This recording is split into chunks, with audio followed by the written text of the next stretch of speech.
భార్యాభర్తలిద్దరూ ఉన్నత చదువులు చదువుకున్నారు, మంచి ఉద్యోగాల్లో ఉన్నారు. ఇద్దరికి 5 అంకెల జీతం, ఎలాంటి కష్టాలు లేని జీవితం, హ్యాపీ ఫ్యామిలీ. ఎందుకంటే ఎవరైనా కోరుకునేదేముంది? కానీ ఆ ఇల్లాలిని మాత్రం అన్నీ ఉన్నా ఏదో తెలియని వెలితి వేధించింది.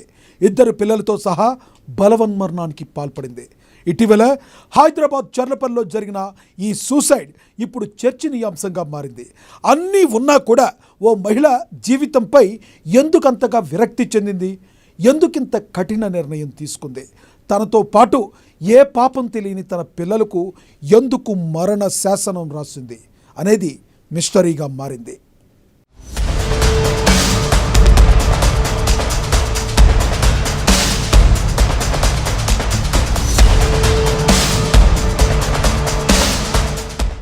ఆత్మహత్య అనేది చాలా పెద్ద నిర్ణయం. పిరికి వాళ్లే ఇలాంటి నిర్ణయం తీసుకుంటారని అనుకుంటాం.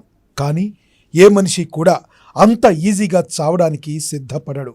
ఏదైనా బలమైన కారణం ఉంటే తప్ప సూసైడ్ వరకు వెళ్ళడు. ఏ కారణం లేకుండానే ఎవరూ సూసైడ్ చేసుకోరు. కుటుంబ తగాదాలు, ఆస్తి వివాదాలు, జీవితంలో వైఫల్యం, ఆర్థిక ఇబ్బందులు, ఇలా పలు రకాల కారణాలతో ఆత్మహత్యలు చేసుకునేవారుంటారు.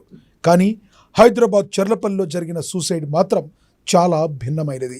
ఎలాంటి బాదరబందీలు లేని ఓ మహిళ తన 2 పిల్లలతో కలిసి బలవన్మరణానికి పాల్పడింది. రైలు కింద పడి ఒకే కుటుంబానికి చెందిన 3 ఆత్మహత్య చేసుకున్నారు. ఈ ఘటన చర్లపల్లి ఘట్కేసర్ రైల్వే స్టేషన్ల మధ్య జరిగింది. మృతులను బోడుప్పలకు చెందిన విజయసాయిరెడ్డి, చేతనారెడ్డి, విశాల్ రెడ్డిగా గుర్తించారు. కారులో లభ్యమైన సూసైడ్ నోట్ ఆధారంగా కుమారుడు, కుమార్తెతో కలిసి తల్లి విజయారెడ్డి రైలు కింద పడి ఆత్మహత్య చేసుకున్నట్టు పోలీసులు గుర్తించారు.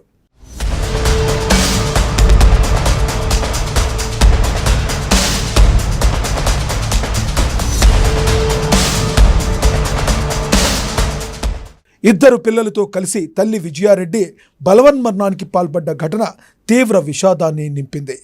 కంటికి రెప్పలా కాపాడుకునే ఆ తల్లి పిల్లలతో పాటు రైలు కింద పడి ఎందుకు చనిపోయిందన్నది మిస్టరీగా మారింది.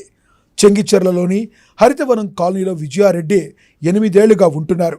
హరితవనం కాలనీలోని సొంతింట్లో ఆమె నివాసం ఉంటుండగా ఆమె భర్త సురేందర్ రెడ్డి దుబాయ్లో పనిచేస్తున్నాడు.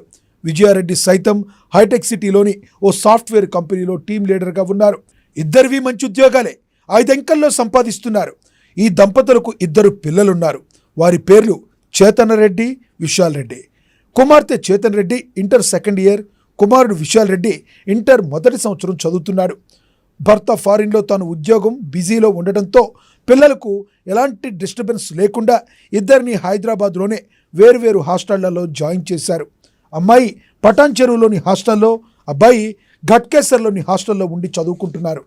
విజయారెడ్డికి ఫ్యామిలీ పరంగా ఎలాంటి ఆర్థిక ఇబ్బందులు లేవు. ఆమెకు 75,000కు పైగా జీతం. ఆమె భర్త సురేందర్ రెడ్డికి 1,00,000కు పైగా శాలరీ వస్తుంది. హైదరాబాద్లో 2 ప్లాట్లున్నాయి. ప్రస్తుతం ఆమె ఉండేది కూడా సొంతింటిలోనే. ఉన్నంతలో ఈ ఫ్యామిలీ బాగానే ఉంది. పైగా భార్యాభర్తల మధ్య ఎలాంటి గొడవలు లేవు. సాఫీగా సాగిపోతున్న జీవితాల్లో ఏం జరిగిందో తెలియదు. కానీ తెల్లవారుజామున తల్లి, కుమార్తె, కుమారుడు చర్లపల్లి సమీపంలో రైల్వే ట్రాక్పై తీవ్ర గాయాలతో శవాలుగా కనిపించారు.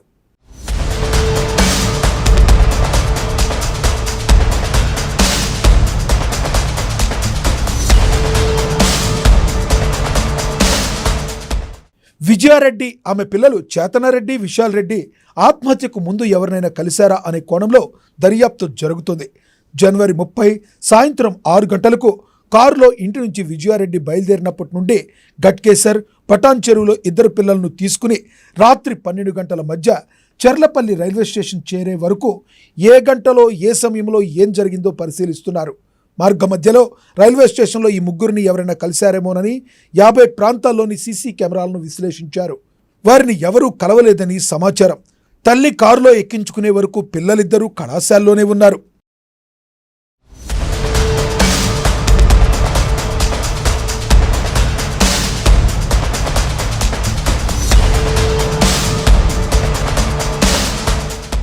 ఆత్మహత్య విషయం ముందే వారికి చెబితే భయపడి ఇతరులతో పంచుకునే అవకాశం ఉంది. దీన్ని బట్టి పిల్లల్ని కారులో ఎక్కించుకున్న తరువాతే ఆత్మహత్య విషయాన్ని విజయారెడ్డి వారికి చెప్పినట్లుగా పోలీసులు అనుమానిస్తున్నారు. కాల్ డేటా, కుటుంబ సభ్యులు 10 మందిని విచారించినా కారణాలు మాత్రం చిక్కడం లేదు. మరిన్ని ఆధారాల కోసం విజయారెడ్డి ఫోన్, ల్యాప్టాప్, ఆత్మహత్య లేఖ మూడింటిని ఫోరెన్సిక్ ల్యాబ్లో విశ్లేషిస్తున్నారు. తండ్రి దుబాయ్లో ఉండడంతో పిల్లలిద్దరికీ తల్లితో ఎక్కువ అనుబంధం ఉందని తెలుస్తుంది. ఈ నేపథ్యంలో ఆమె ఆత్మహత్య విషయం గురించి ప్రస్తావించగానే తల్లిపై అపారమైన ప్రేమతో వెంటనే సూసైడ్కు పిల్లలు అంగీకరించి ఉంటారన్న వాదన వినబడుతుంది.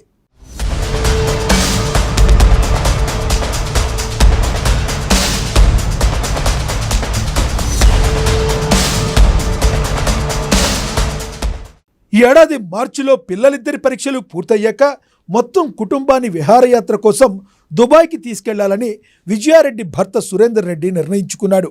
ఇందుకు సంబంధించి ఏర్పాట్లు జరిగాయి. ఇంతలోనే భార్యా పిల్లలు ముగ్గురు తిరిగి రాని లోకాలకు వెళ్లిపోవడాన్ని సురేందర్ రెడ్డి జీర్ణించుకోలేకపోతున్నాడు. ఎందుకంటే విజయారెడ్డి స్వతహాగా ధైర్యవంతురాలు. పిల్లలన్నా భర్తన్నా ఆమెకు ప్రాణం. అందుకే బిడ్డల చదువు, భవిష్యత్తు కోసం ఆమె ఎంతో కష్టపడుతుంది.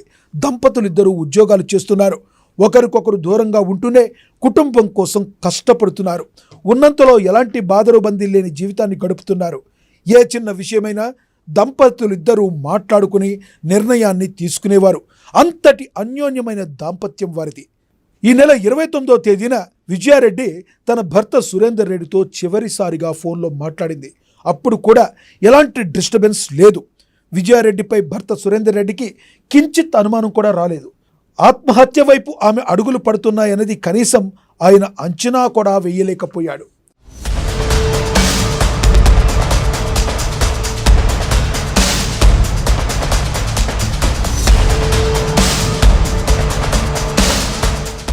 మొత్తంగా విజయారెడ్డి తన కన్న బిడ్డలతో ఎందుకు సూసైడ్ చేసుకుందని ఆరా తీస్తే ప్రాథమికంగా తేలింది ఏంటంటే ఒంటరితనం. దీనికి తోడు మానసిక కుంగుబాటు. అన్నీ బాగున్నాయి కదా, మరి ఆమె ఎందుకు సూసైడ్ చేసుకుందని అందరికీ అనిపిస్తుంది. కానీ ఆమె కోణంలో నుంచి చూస్తే ఆమెకు ఒంటరితనం భరించరాని సమస్యగా మారింది. ప్రతి అంశాన్ని ఆమె తాను సింగిల్ అనే కోణంలోనే ఆలోచించిందన్న వాదన వినబడుతుంది. అన్నీ ఉన్నా తోడు నీడగా ఉండాల్సిన భర్త పక్కన లేడు. భర్త ఎక్కడో విదేశాల్లో, పిల్లలిద్దరూ హాస్టల్లో. ఆఫీస్ నుంచి ఇంటికి రాగానే తిన్నావా అని పలకరించేవారు లేరు. తల్లి తన ఇంట్లోనే ఉన్నా ఆమె వయస్సు మీద పడడం, తనకంటూ సొంత కుటుంబ సభ్యులెవరూ తన పక్కనే లేకపోవడం విజయారెడ్డి భరించలేకపోయిందంటున్నారు మానసిక నిపుణులు. జీవితం అంటే డబ్బులు, ఆస్తులే కాదు, అనుక్షణం వెంట నిలిచే కుటుంబం ఉండాలి. అది భౌతికంగా కనిపించాలని కోరుకుంటున్నారు కొంతమంది. ఆ లిస్టులో విజయారెడ్డి ఉంటారు. పేరుకు అన్నీ ఉన్నా తన కుటుంబాన్ని ఆమె అనుక్షణం మిస్ అయింది. పైగా ఇటీవల తన పెంపుడు కుక్క మరణించిన తరువాత ఆమె మరింత మానసిక క్షోభకు గురైనట్లుగా తెలుస్తుంది. మానసిక వేదనను బయటకు చెప్పుకోలేక చిత్రవద అనుభవించి ఉండవచ్చునని అనుమానాలు వ్యక్తమవుతున్నాయి. మారిన పరిస్థితుల్లో ఇప్పుడు మనిషి చాలా బలహీనంగా మారిపోతున్నాడు. చిన్నపాటి ఒత్తిడికే చిత్తైపోతున్నాడు.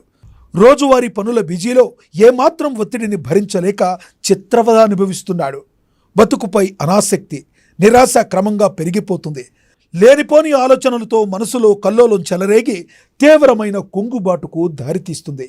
ఈ కఠిన పరిస్థితులే ఆత్మహత్య వైపుకు నడిపిస్తాయి. జీవితాన్ని ఇంతటితో ముగించేద్దామన్న ఆలోచనలు చుట్టుముడతాయి. ఇటీవల కాలంలో ఇలాంటి ఘటనలు ఎక్కువగా చోటు చేసుకుంటున్నాయి. విజయారెడ్డికి కూడా అదే జరిగి ఉంటుందన్న అనుమానాలు వ్యక్తమవుతున్నాయి.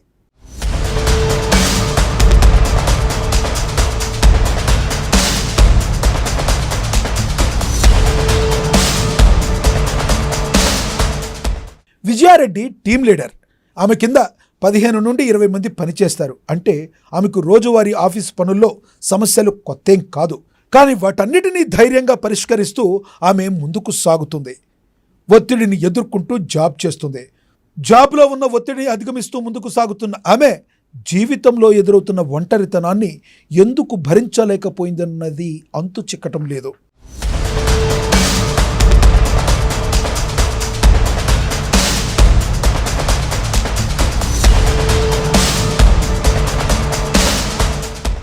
అన్నిటికంటే పోలీసులను సైతం కదిలిస్తున్న వాస్తవం ఏంటంటే విజయారెడ్డి తన మరణానికి ముందు కనీసం ఎవరికీ తన సూసైడ్ గురించి చెప్పలేదు. ఆమె ముఖంలో కించిత్ కూడా ఆందోళన లేదు. పైగా పిల్లలిద్దరినీ చాలా ఈజీగా కన్విన్స్ చేసి సూసైడ్ చేసుకుంది.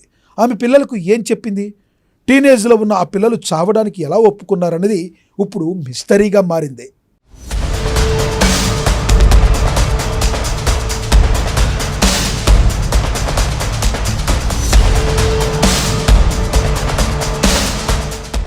మనిషి అన్నాక నిత్యం ఏదో ఒక సమస్య వస్తూనే ఉంటుంది.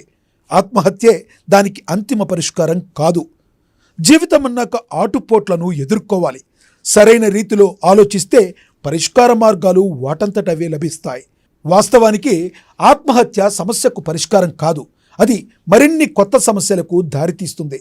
తాను వెళ్ళిపోయినా ఇక్కడ భౌతికంగా మిగిలిపోయిన కుటుంబ సభ్యులను జీవితాంతం వెంటాడుతుంది.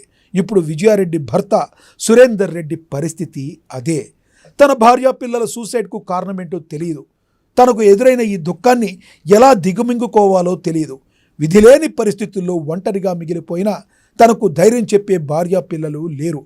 ఎవరి కోసం తాను దేశం కాని దేశంలో కష్టపడుతున్నాడో వారే లేకుండా పోయారు.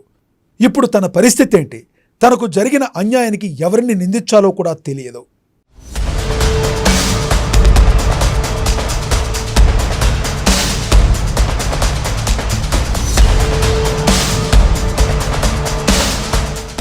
ట్రిపుల్ సూసైడ్ జరిగి ఇన్ని రోజులు అవుతున్నా పోలీసులు మాత్రం ఈ కేసులో ఎలాంటి పురోగతిని సాధించలేకపోయారు. ఎందుకంటే ఎక్కడా చిన్న హింట్ కూడా దొరకడం లేదు. సురేందర్ రెడ్డి కూడా తన భార్య పిల్లలు ఎందుకు సూసైడ్ చేసుకున్నారో కనీసం అంచనా కూడా వేయలేకపోతున్నాడు. ఒంటరితనం యాంగిల్లోనే ఈ ట్రిపుల్ సూసైడ్ జరిగిందన్నది స్పష్టమవుతుంది. తన భార్య పిల్లల సూసైడ్కు కారణాలేంటో చెప్పలేకపోతున్నాడు. మరి కారణం అదేనా? ఈ మిస్టరీ వెనుక అసలు రహస్యమేంటి? పోలీసుల దర్యాప్తులో ఆ విషయం బయటపడుతుందా, లేక అది అంతు చిక్కని రహస్యంగా మిగిలిపోతుందా అన్నది మాత్రం వేచి చూడాలి.